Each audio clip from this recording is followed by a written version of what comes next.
त्यावेळेस देखील लोकशाहीचा खून त्यांनी केला, लोकशाहीचा गळा त्यांनी घोटला. हनुमान चालीसा म्हणणाऱ्या नवनीत राणा आणि रवी राणाला 14 दिवस जेलमध्ये घातलं. हा गुन्हा. पत्रकारांना तुमच्या अनेक लोकांना जेलमध्ये घातलं. आज कितीतरी निरपराध लोकांना जेलमध्ये टाकण्याचा प्रयत्न त्यांनी केला, घातले पण. आणि त्यामुळे लोकशाहीचा गळा आणि खून कोणी केला आहे हे जनतेला माहीत आहे. आज आमच्या सरकारमध्ये सर्वसामान्यांना न्याय देण्याचं आम्ही काम करतो. त्यामुळे सर्व लोक आमच्यासोबत का येत आहेत? यामुळेच आज कल्याण लोकसभा मतदारसंघामध्ये देखील हे सर्व कल्याण लोकसभा मतदारसंघातले लोक आहेत. कल्याण लोकसभा मतदारसंघ दिवसागणित मजबूत होत चालला आहे. खासदार डॉक्टर श्रीकांत शिंदे यांनी केलेलं 10 वर्षातलं काम आणि विकासाचा अजेंडा हे सगळं बघून लोक महायुतीच्या सोबत आहेत. आणि कल्याणमध्ये या सर्व पदाधिकाऱ्यांच्या आजच्या प्रवेशामुळे आणखी कल्याण लोकसभा अजून मजबूत झालेली आहे. त्यामुळे मला आणखी काही जास्त सांगण्याची आवश्यकता नाही. मला वाटतं डोंबिवलीत काय राहिले का विवेक? येईल बाकीचे.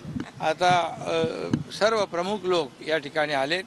मी त्यांचं मनापासून स्वागत करतो, त्यांना शुभेच्छा देतो. ज्या पद्धतीनं कल्याण लोकसभेमध्ये सर्व प्रचार सुरू आहे पहिल्या दिवसापासून आणि वेगवेगळे प्रवेश होत आहेत, जसं आपण म्हणतात ते तसं राहिलेच का, तर अशी आपल्याला वाटतं की टॉप 5 मध्ये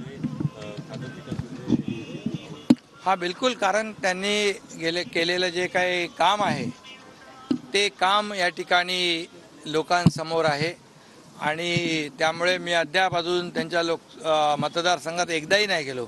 मी महाराष्ट्रभर फिरतोय, परंतु त्यांनी एक स्वतःची ओळख निर्माण केलेली आहे कल्याण लोकसभा मतदारसंघात. त्यामुळे 2014 सालचं जे काही मला चिंता होती ती आता 19ला मिटली. आताही मला ती चिंता नाही. कार्यकर्ते सगळे काम करतायत. कार्यकर्ते श्रीकांत शिंदे बनून काम करतायत. कारण एवढं ते सगळं जे विकासाचं काम आहे, लोकांना दिलेलं प्रेम आहे, त्यामुळे खूप मोठ्या प्रमाणावर तिथे मताधिक्य मिळेल आणि रेकॉर्ड ब्रेक मताधिक्याने खासदार डॉक्टर श्रीकांत शिंदे विजयी होतील असा मला विश्वास आहे.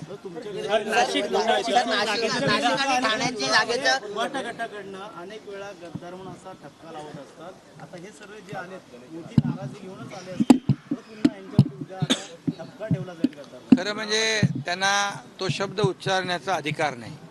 कारण त्यांनी 2019ला जेव्हा सरकार काँग्रेस आणि राष्ट्रवादीबरोबर स्थापन केलं तेव्हाच त्यांनी मतदारांशी बेईमानी केली आहे, विश्वासघात केला आहे, शिवसैनिकांच्या बरोबर विश्वासघात केलेला आहे.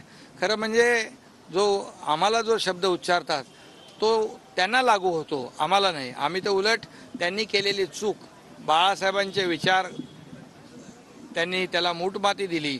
आम्ही बाळासाहेबांचे विचार पुन्हा पुढे नेण्यात